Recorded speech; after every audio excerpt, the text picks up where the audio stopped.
보통 퇴임 후에 혹은 퇴직 후에 그 사업을 하시는 분들이 계십니다. 이제 퇴직금이나 이제 이런 것을 받아서 사업을 하시는 분들이 계시죠. 그런 퇴직 이후에 사업을 하시는 분들이 가장 그 마음 가운데에 두려워하거나 혹은 그 꺼려하는 것이 있다면 어떤 것이 제일 두려운 것일까요? 예? 실패. 그렇죠. 한번 젊었을 때 실패하면은 그래도 다시 재기할 수가 있는데, 노년에 실패를 하게 되면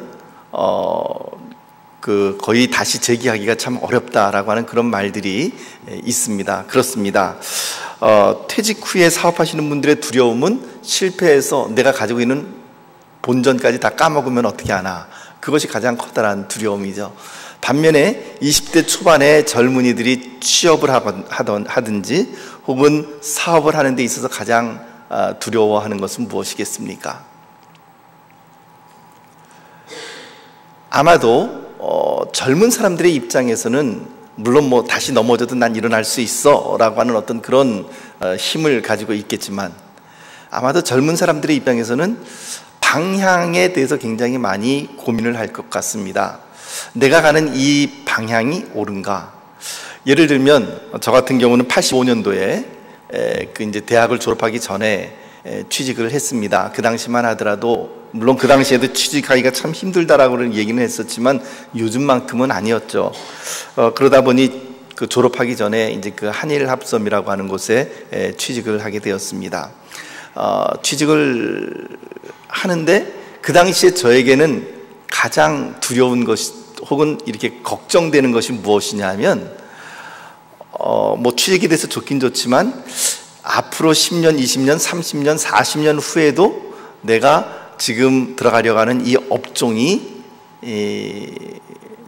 그 사람들한테 인기 있는 혹은 활기 있는 화랑이 어떤 그런 업종일까? 라고 하는 것이 그 당시에 저에게는 걱정이었습니다. 왜냐하면 당시만 하더라도 섬유 산업은 사양 산업이다 막 이런 말들이 있었고요. 그래서 앞으로 10년, 20년, 30년 후에는 별로 그렇게 각광받지 못할 거다 이런 말들이 있었기 때문에, 비록 제가 들어갈 당시에는 화랑이었지만 앞으로 10년, 20년, 30년 후에도 과연 이 업종에서 소위 말해서 밥 벌어먹고 살 수 있을까? 이런 생각을 이렇게 하게 되었던 것이죠. 이처럼 그 노년에는 노년 나름대로 어떤 새로운 일을 추진하는 데 있어서 걱정이 되고, 또 젊은이들 같은 경우는 젊은이들 나름대로 한번 발을 딛게 되면 참 묘한 게 새로운 업종을 그 업종을 이렇게 전환하기가 참 힘들더라고요. 저희 같은 경우도 같이 입사했던 동기들 보면 섬유 쪽으로 시작했던 사람들은 나중에 40대, 50대 됐어도 섬유 쪽에서 일을 하게 되는 경우를 참 많이 보았습니다. 그래서 20대 혹은 30대에는 방향에 대해서 많이 걱정을 하고 있는 것이죠. 오늘 본문 말씀을 보면 두 여인 나오미와 룻이 나옵니다. 그런데 이 두 여인이 한 사람은 거의 노년이죠. 노년. 근데 나오미 같은 경우는 어떻습니까? 나오미 같은 경우는 파산당할까 봐 두려운 것이 아니라 이미 파산을 했습니다. 그 힘 있을 때 그 닭이 이스라엘 땅을 떠났지만, 그러나 돌아왔을 때는 남편도 죽고 두 아들도 죽고 며느리 하나는 돌아갔고, 그리고 그야말로 이방인 며느리 한 사람 데리고 그야말로 빈털터리로 그렇게 돌아와서 나오미의 입장에서 보면은 참 좌절스럽고 절망스럽고, 그래서 이제 노년에 더 이상 나에게는 무슨 희망이 있을까라고 하는 생각이 아마 나오미의 마음 가운데에 가득 차 있었으리라고 생각을 합니다. 반면에 룻 같은 경우는 어땠을까요? 룻 같은 경우는 아마 그 제가 20대 때에 가졌던 그런 그 걱정이 있지 않겠습니까? 내가 어머니를 따라서, 시어머니 나오미를 따라서 여기까지 오기는 왔는데 내가 정말 잘한 결정일까? 평생 혼자 살아야 될지도 모르는 과부로서의 삶, 그것도 이방인으로서, 그리고 또한 평생 나오미라고 하는 그 시어머니를 봉양해야 되는, 어떻게 보면 시어머니가 그녀에게는 짐이 될 수 있는 그런 상황임에도 불구하고 과연 그 나오미를 따라옴으로 인해서 어떤 희망을 찾을 수 있었을까? 그렇게 생각하면 사실 인간적인 관점에서는 룻조차도 굉장히 그 마음이 좀 어려운 그런 결정을 내린 것이 아니겠나라는 생각을 합니다. 이 나오미와 룻의 경우를 이렇게 보면서 우리들도 같은 마음을 가질 수 있으리라고 생각을 합니다. 어떤 분들 같은 경우는 내 노년에 내가 이제 벌써 퇴임하고 퇴직하고 내 노년에 이제 내가 벌써 이렇게 실패를 했기 때문에 나는 더 이상 바라볼 게 없다라고 생각을 하시는 분들도 혹시 우리들 가운데 있을지 모르겠고요. 그 다음에 젊은이들 같은 경우는 과연 내가 지금 선택한 이 길이 참으로 소망이 있는 길인지 비전이 있는 길인지 그런 부분에 대해서 많이 마음의 또 갈등을 가질 때에 우리가 바라봐야 되는 이 룻기의 말씀을 통해서 우리가 그런 마음이 있다면 그런 분들에게 동일하게 하나님께서 어떻게 그런 나오미와 룻, 절망적이고 소망이 없는 나오미와 룻을 하나님께서 어떻게 인도하시고 어떻게 그들의 삶을 하나님께서 역전시켜 주시는가라고 하는 것이 바로 오늘 본문에 나타나 있는 내용이고 또 룻기 전체의 내용이기도 합니다. 그래서 혹시 여러분들 가운데 젊은 분들 속에서는 내 앞길에 대한 막연한 불안감, 미래에 대한 불안감, 그리고 또 노년에 대한 어떤 노년에 이미 내가 실패했기 때문에 라고 하는 어떤 그 좌절감을 갖고 있는 분들에게는 이 룻기의 말씀이 특별히 의미를 가지고 다가갈 수 있겠다라는 생각이 듭니다. 오늘 일단 이 19절 말씀을 보면서 출발을 해보도록 하겠습니다. 19절 상반절만 우리 한번 같이 읽어볼까요? 이에 그 두 사람이 함께 읽어봅니다. 시작. 이에 그 두 사람이 베들레헴까지 갔더라. 거기까지만 읽어보도록 하겠습니다. 두 사람이 강조되고 있는데 이 두 사람은 누굴까요? 나오미와 룻이죠. 이 두 사람의 성별이 무엇입니까? 남성입니까? 여성입니까? 여성입니다. 그런데 참 독특하게도 히브리어 성경을 보게 되면 그 두 사람 할 때 그 두 사람이 슈네이햄이라고 하는 단어를 썼습니다. 근데 이 슈네이햄이라고 하는 단어는 남성 명사예요. 그러니까는 그것을 감안해서 만약에 번역을 한다면 이에 그 두 남자가 베들레헴까지 갔더라 이렇게 기록을 한 것이죠. 여러분 이상하지 않습니까? 분명히 떠난 것은 나오미와 룻인데 어떻게 두 남자라고 그렇게 그 표현을 했을까요? 여러분들 생각은 어떠세요? 왜 그런 표현을 했을까요?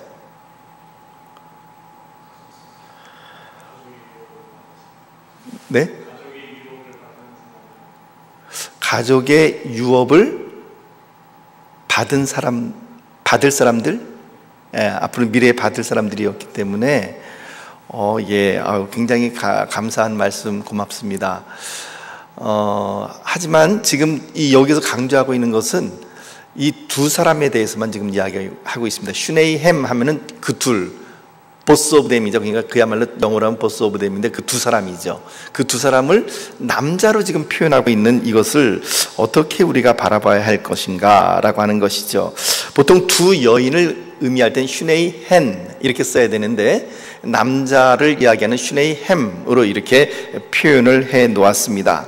그래서 유대인의 그 성경 그 주석을 보게 되면 이렇게 표현을 해 놨습니다. 당시 모압에서 베들레헴까지 여정이 아주 험했고 여자 둘이서만 그 먼 길을 가기에는 어려움이 있었기 때문에 이 나오미와 룻이 남장을 했다. 남장 여인이었다. 이렇게. 그래서 슈네이햄이라고 썼다. 사실 이렇게 마음에 이렇게 확 와닿지는 않지만, 그런데 그래도 그런 해석밖에는 사실 어떻게 달리 받아들이기가 참 힘든 그런 문법적인 어려움이 여기에 있습니다. 분명한 것은 모압에서부터 베들레헴까지의 여정이 그렇게 쉬운 여정이 결코 아니었다는 거죠. 왜냐하면 여러분들 기억나시죠? 예수님께서 선한 사마리아인의 비유를 하실 때 예루살렘에서 여리고로 내려가는 길에 누구를 만나죠? 강도를 만나죠. 그러니까 강도가 이렇게 늘 출몰하던 바로 그 지역을 이 두 사람이 지나와야 하기 때문에 그 여인의 복장으로 가기에는 좀 어려움이 있었다라고 하는 것입니다. 그래서 남장으로 그렇게 왔다.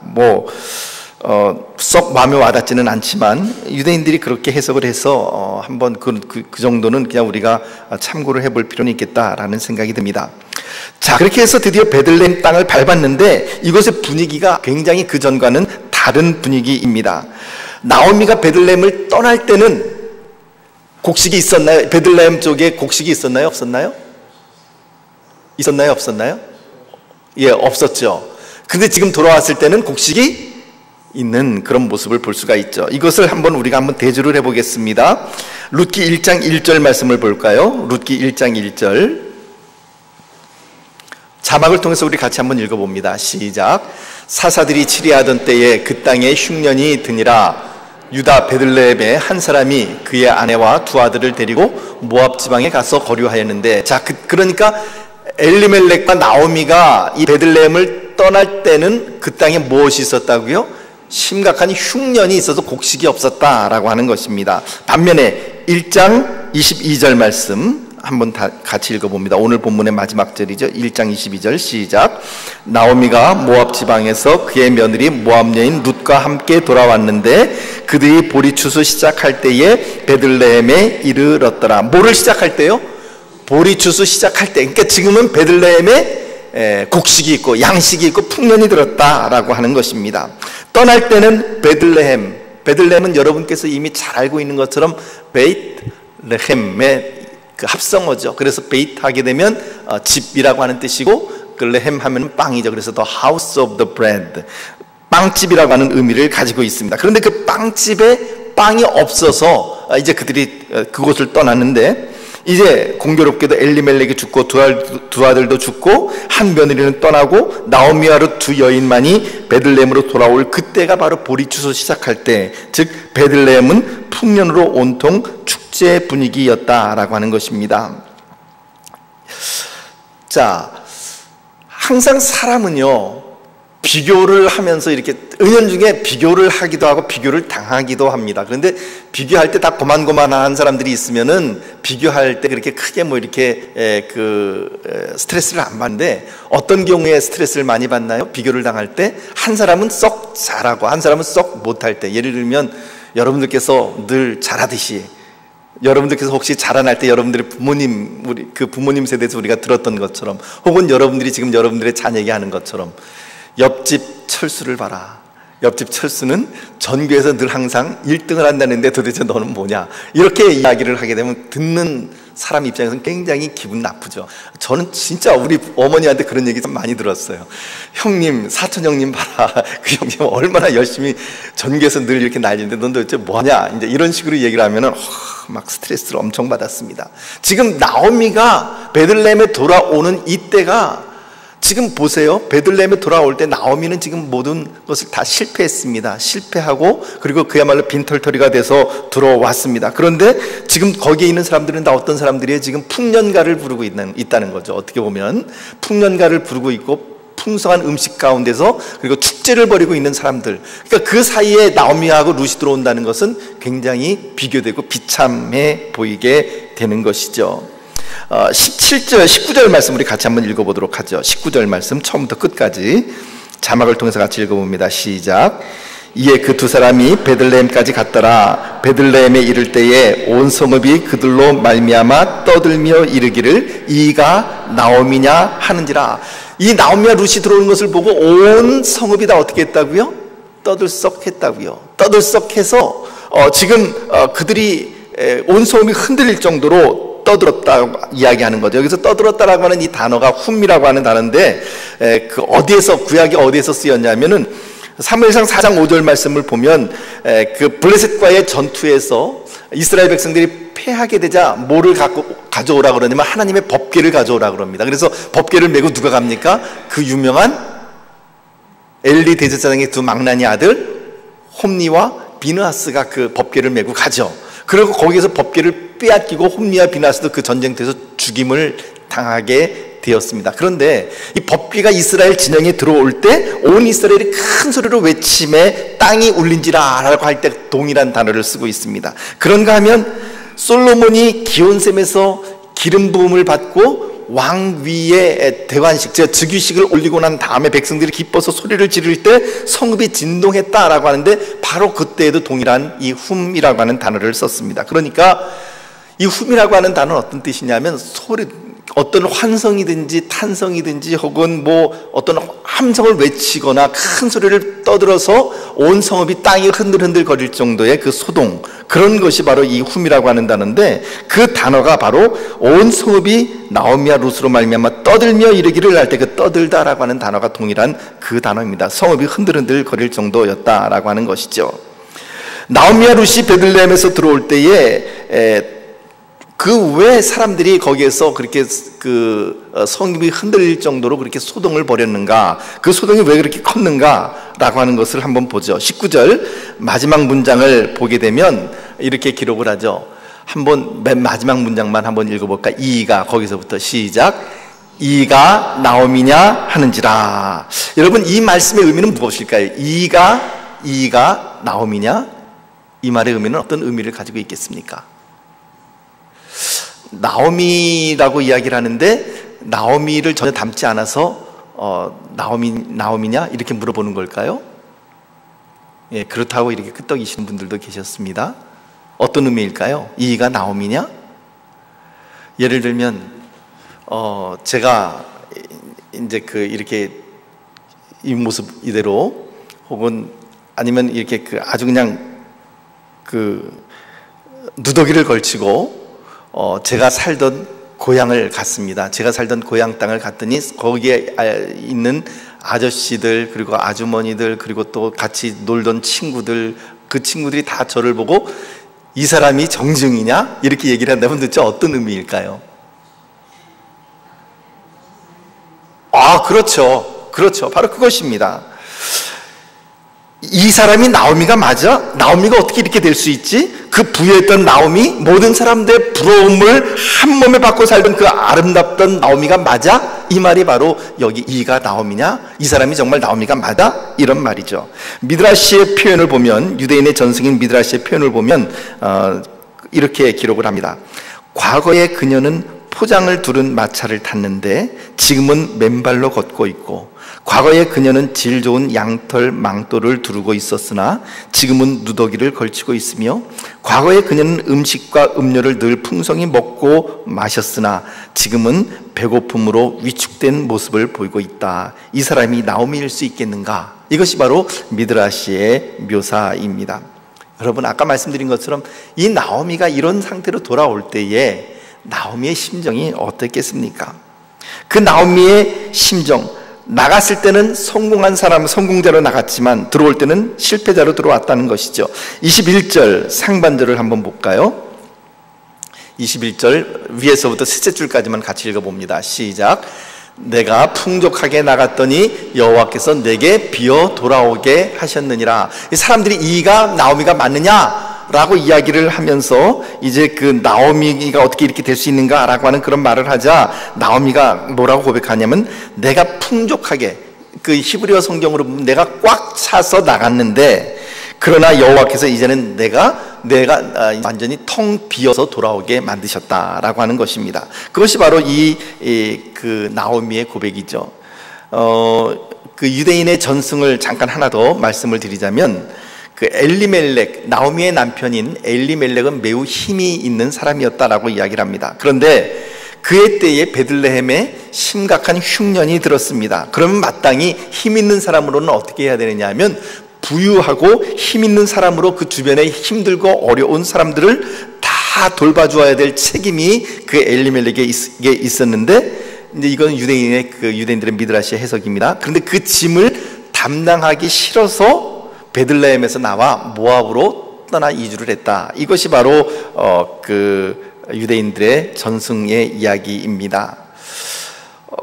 만약에 이 전승, 그러니까 물론 이것은 미드라시이기 때문에 우리가 100% 꼭 그렇다라고 받아들일 필요는 없지만, 그러나 만약에 이 전승을 우리가 채용을 한다면 나오미의 현재 입장은 더더욱 난감할 거예요. 더욱더 비참해졌겠죠. 왜냐하면 힘이 있을 때, 부유할 때, 아까 나오미의 표현대로 하면 내가 꽉 차서 나갔는데, 즉 남편도 있었고 두 아들도 있었고 그리고 가진 것도 많았고 그래서 꽉 차서 나갔는데 나 혼자 우리 집안 사람들만 잘 먹고 잘 살자고 나갔는데 지금 돌아와 보니까 다른 사람들은 오히려 그 당시에 굶주렸던 사람들은 지금 다 풍족하게 살아가고 있고 지금은 오히려 가진 것 꽉 차서 나갔던 자기 자신은 빈 털터리로 지금 돌아오게 되었고 그리고 아무런 소망이 없이 돌아오게 되었으니 아마 더욱더 비참해졌을 수밖에 없겠다라고 하는 것이 나오미의 심정이겠죠.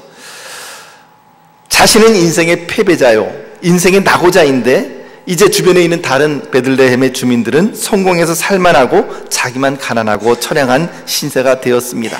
거기다가 사랑하는 남편과 두 아들을 다 잃어버리고 돌아왔다라고 하는 것은 인간적으로 생각할 때 너무나도 괴롭고 슬프고 그리고 어떻게 보면 한숨 나오는 좌절스러운 순간이었죠. 그래서 나오미는 1장 20절 말씀에서 이렇게 이야기를 합니다. 1장 20절 말씀 우리 같이 읽어봅니다. 1장 20절 시작. 나오미가 그들에게 이르되 나를 나오미라 부르지 말고 나를 마라라 부르라. 이는 전능자가 나를 심히 괴롭게 하셨음이니라. 나를 나오미라 부르지 말고, 나오미가 그들에게 이르되 나를 나오미라 부르지 말고, 나오미라고 하는 말의 의미는 무엇입니까? 그 성경 맨 밑에 보면은 1 해놓고 조그맣게 뭐라고 써있냐면 희락이라고 하는 말로 기록이 돼 있죠. 나오미라고 하는 말의 원래 의미는 희락, 즐거움, 기쁨, 쾌적함 이런 뜻을 가지고 있는 것이죠. 그래서 나오미, 즐거움과 기쁨이라고 하는 이름을 가지고 있는데 나오미가 지금은 뭐라 그래? 나를 나오미라고 부르지 말아라. 나를 기쁨과 즐거움이라고 하는 뜻의 나오미로 부르지 말고 뭐라고 부르라고요? 마라라고 불러달라. 마라 그러면 여러분들 머릿속에 뭐가 떠오르시나요? 그렇죠. 마라의 쓴물이죠. 감사합니다. 마라의 쓴물. 출애굽할 때 이스라엘 백성들이 광야에서 물이 없어서 고생하다가 물을 발견합니다. 그래서 할렐루야를 외쳤겠죠. 그런데 그 물이 너무나도 써서 먹을 수가 없는, 마실 수가 없는 물이었습니다. 물론 하나님께서 모세를 명하여 한 나뭇가지를 꺾어서 거기에 집어넣게 하고 그리고 그 물을 고쳐주셔서 이제 사람들이 마실 수 있게 되었지만, 그와 같이 물은 물인데 마실 수 없는 물, 그야말로 그것을 쓰다라고 하는 뜻의 마라라고 하는 이름으로 불렀습니다. 이처럼 마라라고 하는 말의 의미는 쓰다, 비통하다 이런 뜻을 가지고 있는 것이죠. 그래서 나오미는 뭐라고 얘기하냐면 이제 즐거움, 기쁨이라고 하는 이름에 나오미라고 부르지 말고 쓰다라고 하는 이름을 가지고 있는 마라라고 나를 불러다오. 이 말의 의미는 내 인생이 어떻게 되었다고요? 온통 쓰게 되었다. 내 인생이 달콤함이라는 것, 즐거움이라고 하는 것은 이제 찾아볼 수가 없고 나는 이제 내 인생은 망했어. 내 인생은 이제 쓴 물밖에는 이제 나에게는 남아있는 게 없어. 이 말을 지금 나오미가 하고 있는 것이죠. 이런 내면의 괴로움을 토로하는 나오미는 그럼에도 불구하고 자기 뒤에, 자기 인생의 괴로움 뒤에 하나님이 계시다라고 하는 사실을 분명하게 이야기를 합니다. 20절 말씀을 다시 한번 우리 처음부터 끝까지 같이 한번 읽어봅시다. 1장 20절 말씀 시작. 나오미가 그들에게 이르되 나를 나오미라 부르지 말고 나를 마라라 부르라. 이는 전능자가 나를 심히 괴롭게 하셨습니다. 자, 이제 우리가 봐야 될 것은 전능자가 나를 심히 괴롭게 하셨음이니라. 지금 나오미는 내 인생이 더 이상 나오미가 아니라 즐거움과 쾌락이 아니라 이제 내 인생은 쓴물밖에 남지 않았는데 그 쓴물밖에 남지 않은 그것을 누구 탓으로 돌리는 거죠? 이는 전능자가 나를 심히 괴롭게 하셨음이니라. 여러분, 전능자가 나를 심히 괴롭게 하셨다, 이 말에서 나오미가 하나님에 대해서 느끼는 감정이 어떤 감정일까요? 1번 감사의 감정, 2번 원망의 감정, 3번 다시 회복할 수 있는 회복의 감정. 뭐 몇 번일까요? 2번이라고 그러실 줄 알았어요. 2번이라고 하는 것도 맞는 얘기예요. 왜냐하면 학자들이 바로 여기에서 이렇게 갈라져요. 어떤 학자들은 2번이라고 얘기를 해요. 나오미가 지금 그 마음 가운데 하나님에 대한 원망의 마음이 지금 있다라고 그렇게 부정적으로 보는 해석도 있어요. 그런가 하면 또 어떤 사람들은 3번으로 보는 경우가 있습니다. 저 같은 경우는 3번을 지지를 합니다. 다시 그 안에서 소망의 빗줄기를 발견하는 거죠. 그 단어가 왜 그런 말을 하냐면 그 전능자가 나를 괴롭게 하셨다라고 할 때 괴롭게 하셨다라고 하는 단어를 사실은 조금 그 이제 히브리어로는 아나라고 하는 단어를 써서 아날리, 나에게 아나하게끔 하셨다라고 이제 그런 구절을 쓰고 있는데, 그 아나라고 하는 그 단어는요, 물론 그 괴롭게 하다라고 하는 그런 뜻도 해석이 가능하지만, 그러나 주로 보면 아나라고 하는 단어는 가난하다라고 할 때, 혹은 두 번째는 겸손하게 한다, 겸손하다라고 할 때 아나라고 하는 단어를 쓰고, 낮추다라고 하는 단어를 쓸 때 이 아나라고 하는 단어를 씁니다. 그러니까 이 구절을 조금 달리 번역을 하면 이렇게 번역을 할 수 있죠. 전능자가 나를 매우 낮추시고 겸손하게 하셨거늘, 이렇게 겸손하게 하셨음이니라, 이렇게 해석을 할 수 있다라고 하는 것이에요. 우리가 저기에서 조금 봐야 될 단어는 바로 샤다이, 전능자라고 하는 단어입니다. 이 전능자라고 하는 단어는 창세기 17장에 처음으로 나타나죠. 창세기 17장에서 아브라함이 16장에서 이제 하나님께서 아브라함에게 15장에서 내가 너에게 아들을 주겠다라고 그렇게 약속을 해주시고, 너에게 아들을 주고 너희 후손이 하늘의 별과 같이 바다의 모래와 같이 많아질 것이다, 그리고 내가 동서남북 이 보이는 모든 땅을 너와 내 후손들에게 주겠다라고 약속을 해주십니다. 그런데 시간이 지나서 10년이 세월이 지났음에도 불구하고 여전히 자녀가 없자 그 다음에 사라가 행한 것이 뭐였죠? 16장에 나타나 있는 하가를, 자기 몸종 하가를 취해서 아브라함에게 첩으로 주는 겁니다. 그래서 거기에서 아브라함과 하갈 사이에서 태어난 아들 이름이 뭐예요? 이스마엘 아니겠습니까? 그 이스마엘을 낳고 난 다음에 그 다음에 이스마엘을 낳았을 때 아브라함의 나이가 몇 세였다라고 그렇게 16장 마지막 절에서 이야기를 하고, 그 다음에 17장 1절로 들어오면서 바로 이 말씀이 나와요. 17장 1절 한번 볼까요? 같이 읽어봅시다. 시작. 아브라함이 99세 때에 여호와께서 아브라함에게 나타나서 그에게 이르시되 나는 전능한 하나님이라. 여기서 이제 우리가 봐야 될 게 전능한 하나님이라고 하는 이 전능하다라고 하는 단어를 이 구절 맥락 가운데서 어떻게 우리가 바라봐야 될 거냐라고 하는 겁니다. 나는 엘샤다이, 나는 전능한 하나님이다, 너는 내 앞에서 행하여 완전하라 라고 하는 말씀을 하시죠.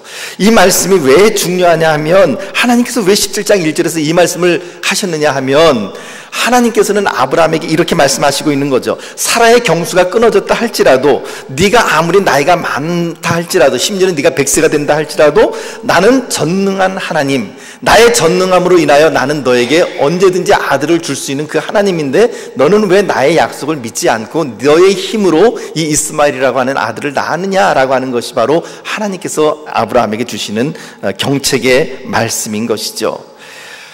그러므로 이 샤다이라고 하는 단어, 전능자라고 하는 단어는 인간이 아무리 절망적이라 할지라도, 아무리 상황이 악화되었다 할지라도 그 전능하신 하나님께서 우리들의 삶 가운데에 개입하시면 인간의 눈으로 볼 때는 불가능하게 보이던 것들이 가능하게 된다라고 하는 것이 바로 이 전능자 샤다이라고 하는 단어에 나타나 있는 의미인 것입니다. 사랑하는 성도 여러분, 저는 여러분들의 삶 가운데 전능하신 하나님께서 개입해 주시기를 축복합니다. 그래서 사람의 눈으로 볼 때 이건 도저히 안 돼 라고 이야기를 하지만, 전능하신 하나님께서 여러분들의 삶에 개입하시면 되는 줄 믿습니다. 그것이 바로 오늘 우리들이 하나님 앞에 가져야 될 믿음인 것이죠. 욥기 1장 21절 말씀 보면, 욥은 자신이 가진 모든 것을 다 빼앗긴 후에 이런 고백을 합니다. 우리 같이 한번 읽어보도록 합니다. 욥기 1장 21절 말씀 시작. 이르되 내가 모태에서 알몸으로 나왔사온즉 또한 알몸이 그리로 돌아가올지라. 주신 이도 여호와시오 거두신 이도 여호와시오니 여호와의 이름이 찬송을 받으실지니라 하고, 이 욥의 고백처럼 지금 나오미는 어떤 고백을 하고 있느냐 하면, 하나님께서 나의 인생을, 내가 나오미로 시작을 했지만 지금 하나님께서 나를 마라라고 하는 자리까지 나를 내리셨다라고 하는 거예요. 가장 낮추셨고, 그리고 나를 이렇게 겸손하게 만드셨지만, 그러나 그 전능하신 하나님께서, 거두신 이도 하나님이신데 주신 이도 하나님이시고 거두신 이도 하나님이시기 때문에 하나님께서 나를 다시 나오미로 복귀시켜 줄 수 있는 분이 하나님이시다라고 하는 그런 믿음의 고백이 바로 이 전능자이신 하나님께서 나를 낮추셨다라고 하는 나오미의 고백 가운데 나타나 있는 믿음의 고백이라고 볼 수가 있는 것이죠. 이제 22절 말씀은 어떻게 하나님께서 마라라고 하는 자리에까지 떨어진, 나를 마라라고 불러다오라고 이야기를 하고 있는 그 나오미의 인생을 어떻게 나오미, 즉 즐거움, 희락, 쾌락이라고 즐거움이라고 하는 쾌적함이라고 하는 그 단어로 어떻게 다시 회복시키는가라고 하는 것을 보여주고 있는 예고편이 22절 말씀에 나타납니다. 22절 우리 같이 읽어보도록 합니다. 22절 시작.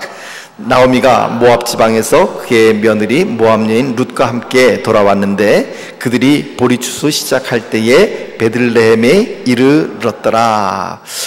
그 나오미와 룻이 돌아왔을 때는 언제였다고요? 보리추수 시작할 때. 나오미가 이걸 계산하고 나는 보리추수 시작할까 내가 가야지 이렇게 계산하고 온 것은 분명히 아닙니다. 근데 도착했더니 바로 그때였다라고 하는 것이죠. 보리를 추수한 그때, 베들레헴에 이제 빵이 넘쳐날 그때 이 두 부부가 베들레헴에 도착한 것입니다. 보리 추수 시작할 때와 연관되어 있는 유대인의 명절이 있습니다. 어떤 명절일까요? 맥추절, 보리맥자 혹은 밀맥자 이렇게 써서 그렇게 생각하실 줄 알았습니다. 그런데 사실은요, 유대인들이 이야기하는 유대인들의 그 탈무드나 혹은 미드라시를 보게 되면 이 보리추수 시작할 때가 언제였느냐 하면 이렇게 이야기합니다. 그때는 오메르 날이었다. 이제 오메르라고 하는 날은 언제였냐면 6월절 아시죠? 6월절에도 조금 정리를 해드릴게요. 6월절에 처음으로 익은 열매를 하나님께 그 첫 열매를 드립니다. 그러니까 첫 열매를 드리는 절기가 두 절기예요. 첫째는 6월절, 그리고 그로부터 50일 후인 오순절, 즉 맥추절 때 또 초실절의 그 열매를 하나님 앞에 드립니다. 그런데 이 첫 번째 6월절의 열매와 맥추절 때의 이 열매는 둘 다 처음 익은 열매를 하나님께 드리는 것이지만 성격이 조금 달라요. 6월절에 드리는 그 곡식의 첫 예물은 무엇이냐면, 그러니까 완벽하게 모든 것이 다 익어서 대량 추수를 지금 막 추수를 해야 되는 것이 아니라 이삭이 패고, 그리고 이제 갓 곡식이 익기 시작하는 바로 그때의 처음 익은 곡식, 그러니까 아직까지 추수 때까지는 좀 있어야 되는, 거기에 그 처음 익은 그 열매, 첫 물을 하나님 앞에 드리는 때가 바로 율절 첫 열매를 드리는 겁니다. 그리고 그로부터 50일 후에 드디어 완벽하게 모든 밭이 다 익어서 이 그 곡식이 다 익어서 넘실넘실거리고, 그래서 그 보리와 밀과 포도와 이런 것들을 이 추수하는 그때가 바로 맥추인 것이죠. 그래서 맥추절 때는 대량 추수, 지난번에도 제가 그렇게 말씀드렸죠. 대량 추수하는 때, 대량 추수해서 그 익은 첫 열매를 하나님께 드리는 게 맥추절의 감사 예물입니다. 그러니까 지금 이 보리 추수 시작할 때라고 하는 것은 언제냐면 바로 그 6월절, 맥추절이 아니라 6월절 때인데, 6월절이 니산월 15일입니다. 그런데 니산월 16일, 6월절 바로 그 다음 날을 뭐라 그러면 오메르라고 이야기를 합니다. 오멜이라고 하는 말은 원래는 부피를 세는 단어입니다. 그러니까 보리 한 오멜, 밀 두 오멜, 이런 식으로 오멜이라고 하는 것은 부피를 이야기하는데, 이 왜 오멜이라고 하는 이름이 붙었냐면 보리 한 오멜을 취하여서 하나님께 예물로 드리는 날이었기 때문에 오멜이라고 하는 단어를 바로 그 6월절 그 다음 날에 붙이게 되고, 바로 그 오멜, 그 니산월 16일서부터 계산해서 49일째 되는 날이 바로 맥추절이 되는 것입니다. 그런데 바로 이때가, 보리추수 시작할 때가 바로 오메르, 즉 6월절 바로 다음 날이었다라고 이야기를 하고 있는 것이죠. 6월절은 여러분들께서 잘 알고 계시는 것처럼 이스라엘 백성이 애굽에서 해방된 것을 기념하는 명절입니다. 훗날 세례 요한이 예수 그리스도를 바라보며 뭐라고 이야기했죠? 보라, 세상 죄를 지고 가는 하나님의 어린 양이로다. 그렇게 이야기하면서 예수님을 6월절 어린 양으로 묘사를 합니다. 그리고 또한 예수님께서도 십자가를 지실 때, 그분이 십자가를 지셨던 날은 정확하게 이 6월절과 맞물려서 예수님께서는 십자가를 지고 있는 모습을 봅니다. 그래서 6월절은 제가 지난번 맥주감사절 때도 설교를 드렸지만, 6월절은 바로 예수 그리스도의 십자가 사건과 매우 밀접한 관계를 가지고 있는 명절인 것이죠. 그런데 하필 나오미와 룻이 베들레헴에 도착했을 때가 이 6월절에 보리추수 시작할 때였습니다. 온 성읍 사람들이 이 예식을 행하기 위해 나와 있을 때 나오미와 룻이 들어오는 것을 보며 온 성읍이 흔들릴 정도의 커다란 소동이 있었다라고 이야기를 하는 것이죠. 사랑하는 성도 여러분, 때로는 우리의 인생 가운데 모든 것이 사라질 수 있는 그런 때도 있습니다. 나오미처럼 이제 내 인생의 말년에 내가 이제는 이렇게 어려움을 당해서 더 이상 나에게는 아무런 소망이 없다라고 그렇게 이야기를 할 수도 있습니다. 하나님께서 나를 낮추셨다, 나를 겸손하게 하셨다라고 고백을 할 수 있습니다. 그러나 사랑하는 성도 여러분, 그것이 결코 끝이 아니라고 하는 사실을 우리가 분명히 기억을 해야만 합니다. 이 룻기를 통해서 우리가 배워야 하고, 룻기를 통해서 우리가 마음에 명심해야 될 사항은 무엇이냐면, 하나님께서는 때로는 우리의 이름 나오미라고 하는 이름을 마라라고 하는 자리에 내팽개치기도 하시지만, 그러나 그것조차도 하나님의 은혜라고 하는 사실이죠. 그리고 그 마라라고 하는 그 자리에서 내 인생에 가장 쓴물만 나오는, 그리고 좌절스러운 그 자리에서 하나님께서 우리를 다시 일으켜 세우시고 우리를 다시 나오미의 자리로 회복시켜 주시는 것, 그것이 바로 이 룻기의 결론인 것입니다. 사랑하는 교우 여러분, 이 보리추수가 시작할 때라고 하는 것은 하나님의 은혜의 시작이 이제 나오미로부터, 그리고 나오미에게, 룻에게 시작되는 때라고 하는 것을 우리들에게 보여줍니다. 물론 아직은 아무것도 보이지 않습니다. 참 놀라운 것은요, 분명히 하나님은 지금 나오미와 룻이 베들레헴에 도착했을 때, 보리추수 시작할 때 도착하게 하셨고, 그리고 이제 나오미와 룻을 향하여 하나님께서 가지고 계신 놀라운 구원의 계획과 회복의 계획이 착착 진행되겠지만, 그러나 나오미는 지금 뭐라 그래요? 지금 그 시점에서 뭐라 그럽니까? 나오미는 내 이름을 나오미라고 부르지 마. 나는 마라라고 하는 이름이 나에게 맞아. 나는 이제 내 인생에는 쓴물밖에 안 남았어. 나에겐 소망이 없어. 이렇게 이야기하고 있다는 것이죠. 사랑하는 성도 여러분, 하나님의 구원 계획은 이미 시작된 줄 믿으시기를 바랍니다. 하나님의 구원 프로젝트는 이미 시작되었고 회복 프로젝트는 이미 시작되었습니다. 그런데 우리가 그것을 그냥 놓쳐버리게 되면 우리는 탄식밖에 할 게 없습니다. 그러나 우리가 믿음의 눈으로 그것을 바라볼 수 있다면, 우리가 우리를 낮추셨지만 그런 다시 올리시는 전능자이신 하나님을 우리가 바라볼 수 있다고 한다면, 우리는 지금 내가 처해 있는 그 자리에서 다시 일어날 수 있지 않겠습니까? 다시 그 자리에서부터 우리가 새로 시작할 수 있지 않겠습니까? 밑바닥까지 내려간 사람은요, 더 이상 겁날 게 없습니다. 나오미하고 룻이 지금 그렇습니다. 사랑하는 성도 여러분, 밑바닥이라고 생각할 때 그 밑바닥은 이제 더 이상 절망의 종착역이 아니라 거기는 바로 은혜의 시작점이라고 하는 사실을 기억하십시오. 은혜의 시작점인 이 시점, 보리추수 시작하는 이 시점을 계기로 해서 하나님께서 어떻게 나오미와 룻, 어떻게 보면 인생의 가장 노년기에 모든 것을 잃어버려서 더 이상 재기할 힘이 없다고 말을 하는 나오미와, 그리고 인생의 가장 황금기 20대 초반에 과부가 되었고, 그리고 평생 이제는 자기의 나갈 길에 대하여 불안해할 수밖에 없는 이 룻이라고 하는 여인에게 하나님께서 어떻게 은혜를 베푸사 그들의 인생을 역전시켜 주시는가, 이제 우리가 이 룻기를 통해서 그 놀라운 하나님의 손길을 알아가고, 또 그것을 우리들의 삶 가운데 적용하며 우리들이 새로운 힘을 얻게 되시기를 예수님의 이름으로 축복합니다. 우리 함께 기도하겠습니다.